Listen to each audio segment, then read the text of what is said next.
नमस्कार विद्यार्थी मित्रांनो, वर्ग 8वा विषय इंग्रजीमध्ये तुम्हा सर्वांचं स्वागत. आज आपण पाहणार आहोत 2.5 a heroine of the C.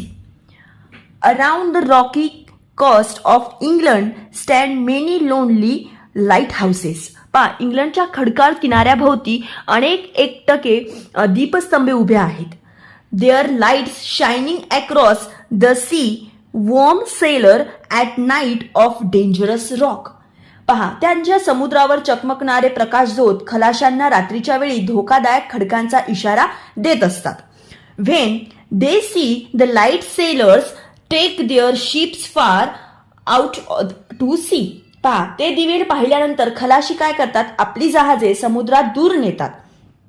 But sometime fierce storms drive ship on to the rocks. पण काही वेळा काय होते की कधी कधी भयंकर वादळे जहाजांना खडकांपर्यंत वाहत आणत असतात. This is the story of a brave girl of a shipwreck on the rock one night in 1838. 1838 सालच्या रात्री घडलेली एक शूर मुलीची the story of a brave girl, खडकावरील एका जहाज फुटीची एक कथा आहे. शिपरॅक, जहाज फुटतो आणि त्याची ही एक कथा आहे. फियर्स म्हणजे काय होते, violent and aggressive. Fierce means violence and aggressive. Shipwreck means the destruction of a ship at the sea by sinking. काही वेळास काय होते की जहाजाचा विध्वंस होतो, नाश होतो, त्याला शिपरॅक असे म्हणतात.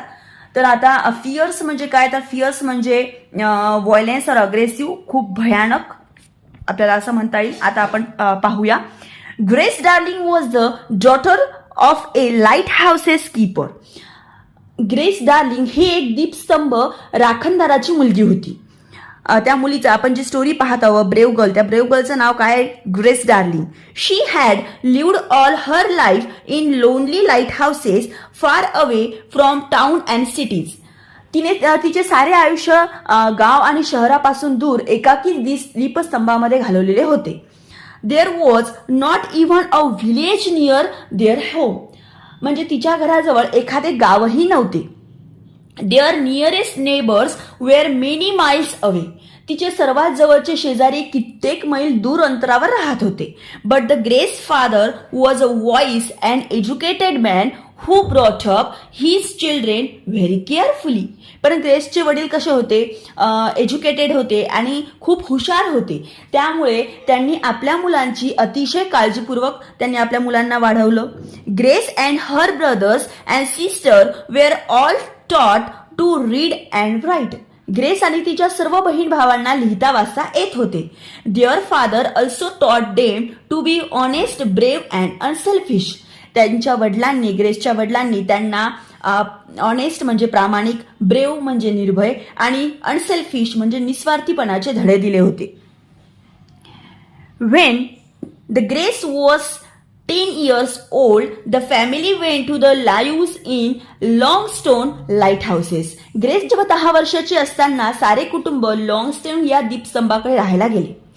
Their new home was on some wild island near the east coast of England.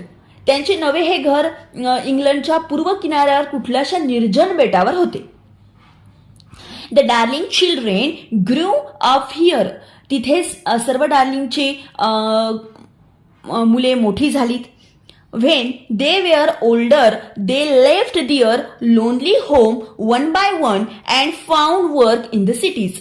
मोठी झाल्यावर सगळी मुले एक एक करून शहरात काम शोधण्यासाठी एकाकी घर सोडून बाहेर पडली. At last all of them had left the lighthouses except Grace, who stayed at home to help her mother and father. अखेर सगळेजण दीपस्तंभ सोडून गेल्यानंतर फक्त ग्रेस तिच्या आईवडिलांना मदत करण्यासाठी मागे थांबली. She had not grown very tall. She was only a little woman, not at like her father who was more than 6 feet tall. ग्रेसची उंची फारशी वाढली नव्हती, ती लहानखुरीच होती. ती अजिबात तिच्या वडिलांसारखी दिसायची नाही, कारण की तिचे वडील 6 फूट उंच एवढे होते. On the night of September 6, 1838, 6 September 1838ला काय झालं पहा. A terrible storm was blowing. भयंकर वादळ घोंगावत होते. Grace was used to storm. ग्रेसला वादळाची सवय होती. She herself was warm and safe in the big light houses. ती स्वतःच्या मोठ्या दीपस्तंभामध्ये आरामात आणि सुरक्षित होती. But she was always unhappy about the poor sailor who were in the storm. पण तिला नेहमीच वादळात सापडलेल्या समुद्रात बिचाऱ्या खलाशांबद्दल वाईट वाटत होते. She did not know that a terrible things what happening that night. त्या रात्री काहीतरी अतिशय भयंकर घडणार याची कल्पनाही तिला नव्हती. That night a ship was wrecked upon the rock. त्या रात्री एक जहाज खडकावर आदळून फुटले. Grace and her parents did not hear the sound of the crash. Grace आणि तिच्या आईवडिलांना त्या धडकेचा आवाज ऐकूही आला नाही. The noise of the wind and the waves was too loud. वाऱ्यांच्या आणि लाटांचा आवाज इतका प्रचंड होता की त्यांना दुसरे काहीही ऐकायला येत नव्हते. They could not here anything else. त्यांना दुसरे काहीही ऐकू येत नव्हते. But a ship called a Forfarshire had hit the rock a mile away from the light houses. Forfarshire नावाचे गलबत एक शिप काय झालं की दीपस्तंभावर पासून काही मैल अंतरावर खडकावर आपटले होते. The most of the passenger were drowned but 9 man and woman were able to climb on the rock. Most of the passengers म्हणजे खूप सारे जे प्रवासी होते ते बुडाले होते, पण काही पुरुष आणि स्त्रिया असे 9 जण खडकावर एकत्र चढू शकले. The wind nearly blew them into the sea. पहा, वाराने त्यांना समुद्रात जवळपास फेकलेच होते, पण as they clung to bare rock. पण ते जे खडकावर लोक आले होते ते त्या समुद्राच्या लाटांनी समुद्रात पुन्हा फेकण्याला फेकू लागले होते, पण कसे बसे ते खडकाला लटकून राहिले. In the distance they saw the warm light on the light houses. ते कसे बसे ते खडकेला लटकून राहिले. त्यांना दूरवर दीपस्तंभाचा उबदार दिवा दिसत होता. But of course their shout and screams were not heard. पण त्यांच्या ज्या काही शाउट्स म्हणजे आरोळ्या, स्क्रीम्स म्हणजे किंचाळ्या हे काही त्यांना त्या दीपस्तंभावर असलेल्या ग्रेसला ऐकू जात नव्हतं. All night they clung there in the storm. ते रात्रभर तसेच त्या वादळात खडकाला धरून राहिले. Next morning at 6 o'clock Grace was dressing. दुसऱ्या दिवशी सकाळी 6 वाजता ग्रेस तयार होत होती. She looked out her window and saw the storm was still blowing. तिने खिडकीबाहेर पाहिलं आणि अजूनही वादळ घोंगावतच होतं. Suddenly she stop. अचानक ती थबकली. Wasn't there something on the distance rock. ती दूरवरच्या खडकावर काहीतरी दिसत तर नाहीये ना असे तिने म्हटलं. Calling her father. तिने तिच्या वडिलांना बोलवलं. She looked again. ती पुन्हा पाहू लागली. Yes, there were certainly people clinging on to the rocks but they were half under the sea. पहा काय झालं. पुन्हा नीट पहा. तिने वडिलांना हाक मारली आणि वडील म्हणाले, हो नक्कीच, काही माणसे खडकांवर आदळलेली आहे आणि ते अर्धी समुद्रात होती. क्लिंकिंग म्हणजे अटॅच ऑन सेल्फ टू. क्लिंकिंग म्हणजे काय, अटॅच ऑन सेल्फ इट म्हणजे ते अर्धी माणसे खडकावर होती आणि अर्धी ती समुद्रात होती. We must rescue them before they are drown cried Grace. ग्रेसने तिच्या वडिलांना म्हटलं, हे लोक बुडायला आता आपण यांना वाचवायला पाहिजे. We must do something. Will you ever sleep again father if they die. ती तिच्या वडिलांना म्हणाली, आपण काहीतरी केले पाहिजे बाबा. ते लोक मेले तर पुन्हा तुम्ही शांतपणे कधी झोपू शकाल का. William darling was a brave old man. आता पहा, विल्यम डार्लिंग हे सुद्धा एक शूर गृहस्थ होते. But she shook his head. It is hopeless. He said. आता त्यांना माहिती होतं, ते म्हणाले की त्यांनी डोकं हलवलं की नक्कीच मला झोप येणार नाही, पण काही उपयोग नाही असे ते म्हणाले. We can do nothing. आपण काहीही करू शकत नाही. How can I row a boat by myself through these waves. या प्रचंड असणाऱ्या लाटांमधून मी जहाज कशी वल्हवत नेणार आहे. If only I had another man here to help me. ते म्हणतात की एखादा पुरुष आणखी माझ्या मदतीला असता तर कदाचित मी गेलो असतो. I can help you father, cried Grace. Grace ओरडली. ती म्हणाली, मी तुम्हाला मदत करेन बाबा. I can row a boat as well as any man. Can't I. ती तिच्या वडिलांना म्हणाली की मी सुद्धा एखाद्या पुरुषा इतकी चांगली नाव वल्हवते, त्यामुळे हो की नाही. I am small. मला माहिती आहे मी लहान आहे. But I am strong. पण मी एक खूप स्ट्रॉंग मुलगी आहे. You and you have often rode together. We can reach those unfortunate people. ती म्हणते की मी लहान असले तरी कणखर आहे. मी आणि तुम्ही आपण पुन्हा एकदा एकत्र वल्हवले आहे आणि आपण सगळ्यांनी मिळून या दुर्दैवी लोकांपर्यंत पोहोचले पाहिजे. पहा त्यावर पुढे काय झालं. Mrs Darling was with her husband and daughter at the window. No no, she exclaimed. How will it help those poor people if you are drowned. पहा आता मिसेस डार्लिंग ग्रेसची जी आई होती ती आई त्या यांच्याजवळ आली आणि ती म्हणाली, ती जोराने ओरडली, नो नो, नाही नाही. How will it help to those poor people if you are drowned. तुम्हीच बुडाला तर त्या बिचाऱ्याला लोकांना कोण मदत करणार. You can not row in this storm, do not try. ती त्यांना म्हणाली की तुम्ही या वादळात वळू शकणार नाही, तुम्ही तसा प्रयत्न करू नका. A girl like you grace can not do a man's job. ती म्हणाली की तू एक मुलगी आहेस, ग्रेस मुलगी पुरुषासारखं काम करू शकणार नाही. लेट अस प्रे फॉर देम. आपण त्यांच्यासाठी प्रार्थना करूया. Husband, God will help them perhaps but we can't. ती काय म्हणाली की आपण त्यांच्यासाठी प्रार्थना करू, देव कदाचित त्यांना वाचवू शकेल, पण आपण नाही. पहा त्यावर पुढे काय झालं. Grace was determined. How ever. आता ग्रेसला वाटत होतं की नाही, आपण त्यांना वाचवायलाच पाहिजे. She was determined. ती ठाम होती. शी ॲग्रूड until at last her father agreed. जोपर्यंत वडील तयार होत नाही तोपर्यंत तिने त्यांच्याशी वाद घातला. Poor Mrs Darling with a heavy heart help them to get a boat out. पहा पुअर मिसेस डार्लिंग म्हणजे ग्रेसची जी आई होती त्यांनी जड अंतकरणाने विथ अ हेवी हार्ट, जड अंतकरणाने नाव बाहेर काढण्यास मदत केली. She watched and prayed as they set off. आणि त्यांनी ते निघाल्यानंतर देवाकडे प्रार्थना सुद्धा केली. सेट ऑफ म्हणजे बिगन जर्नी आता त्यांची सुरू झालेली होती. Anyone who has bin a storm at sea can imagine that journey. कुणी समुद्रातले वादळ पाहिले आहे का. त्या प्रवासांची कल्पना तुम्ही करू शकाल. The boat went up and down over waves as high as hills. पर्वता एवढ्या उंच उसळणाऱ्या लाटांबरोबर ती नाव वर खाली होत होती.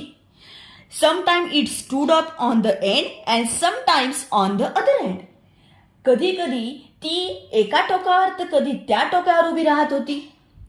It went up to the top of the waves and down into a great valley between the waves.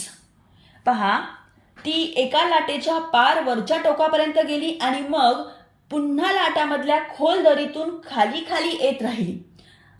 Every time they went down the boat nearly went under the water. प्रत्येक वेळी बोटीने खाली येताना जवळजवळ पाण्याच्या खाली गेले होते. म्हणजे काय, पर्वता एवढं वर जायचं आणि पुन्हा दरीसारखं खाली यायचं, अशा पद्धतीने ग्रेस आणि तिचे वडील जहाज वल्हवत होते. But little bye little pulling with their strength on वर्स दे केम नियर द रॉक्स. पण हळूहळू अगदी सगळी ताकद लावून वल्हवत खडकाच्या जवळ येऊन ते पोहोचले. The wind the rain were so strong and the Grace could not see पहा आता काय झालं की ग्रेसला खडकाला लटकलेले पुरुष आणि स्त्रिया दिसत नव्हतं, कारण की पावसाचा जोर तितका होता. आता ओअर्स म्हणजे काय? ओअर्स म्हणजे काय होतं? A pole with a flat blade use to row steers boat through the water.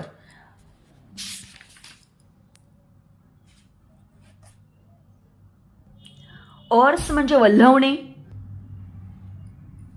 Grace cannot see the man and woman clinging to the rocks. ग्रेसला जे रॉकला लटकून असलेले माणसं आणि बाया होते ते काही त्या पुरुष आणि स्त्रियाला ती पाहू शकत नव्हते. She only heard their cries for help. ती फक्त त्यांचा आक्रोश ऐकू शकत होती की त्यांना मदत करण्यासाठी. She needed all her strength to hold on to oars. ती ओअर्स म्हणजे वल्हवणे. तिच्यापेक्षा आकाराने मोठे असलेले वल्हे ती पकडून दमली होती. तिची शक्ती सर्व त्यासाठी लागली होती. She was bigger than herself. त्या वल्ह्यापेक्षा, त्या ओअरपेक्षा ती जास्त लहान होती आणि तो वल्हा जास्त मोठा होता. At last they came close to the rocks. William Darling was able to jump on the rocks while Grace all alone held 2 men into the boat. पहा, अखेर ते खडकापाशी पोहोचली. विलियम डार्लिंगने खडकावर उडी मारली, तिच्या वडिलांनी खडकावर उडी मारली आणि ग्रेसने एकटीने 2 माणसांना बोटीवर धरून ठेवले. पहा आता पुढे काय झालं? The 2 sailors from the wrecked ship were able to row. आता ज्या माणसांना ते मदत करायला गेले होते, जे त्या जहाजात अडकले होते आणि ते जहाज रॅप झालं होतं, त्यातल्या 2 लोकांना जहाज वल्हवता येत होतं. They help the Darlings during the long journey back to the light houses. आणि मग त्यांनी काय केलं की त्या 2 माणसांनी ग्रेसला आणि तिच्या वडिलांना बोट वल्हवण्यामध्ये मदत केली. Then Grace and 3 womens got out. पहा आता काय झालं की ग्रेस आणि तिघी बाया सुद्धा खाली उतरल्या. Old William Darling and 2 sailors rowed back across the dangerous sea to rescue 4 men still the rock. खलाशी पुन्हा या भयान समुद्रात अजूनही खडकावर अडकलेल्या बाकी चौघांना पुरुषांची सुटका करण्यासाठी परत केले. पुढे काय झालं की Grace did not have any time to rest now. आता ग्रेसला विश्रांती करण्याची अजिबात वेळ नव्हती, कारण की तिच्यापेक्षा मोठ्या ओव्हर्सला वल्ह्याला वलवून ती थकलेली होती, पण तिला रेस्ट करायला वेळ नव्हता. ऑल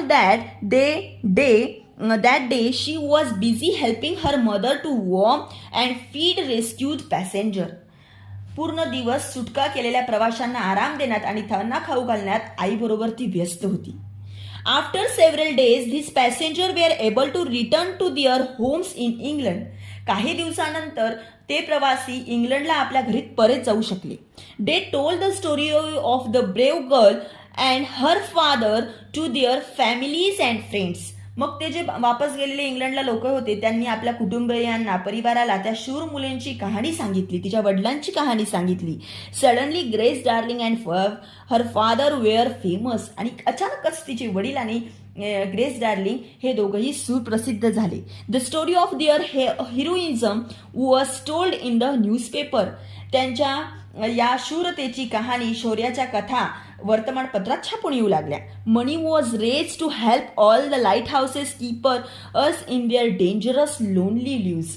दीपस्तंभ राखणदाराचे एकाकी आणि धोकादायक जीवन सुधारण्यासाठी मदत निधी उभारला गेला. Grace and her father were given a special reward for their heroism. ग्रेसला आणि तिच्या वडिलांना त्यांच्या शौर्यासाठी विशेष पुरस्कार देण्यात आला. But poor Grace did not live long after this rescue. पण या शौर्यानंतर ती ग्रेस खूप दिवस जिवंत राहू शकली नाही. Poor Grace did not live long after this rescue. She died at the age of 27. वयाच्या 27व्या वर्षी ती जग सोडून गेली. But she is still remember for her unselfish courage and she risk her own life to others. तिच्या या निस्वार्थी धैर्यासाठी आजही तिचे स्मरण केले जाते, कारण इतरांसाठी तिने स्वतःचे आयुष्य धोक्यात घातले होते.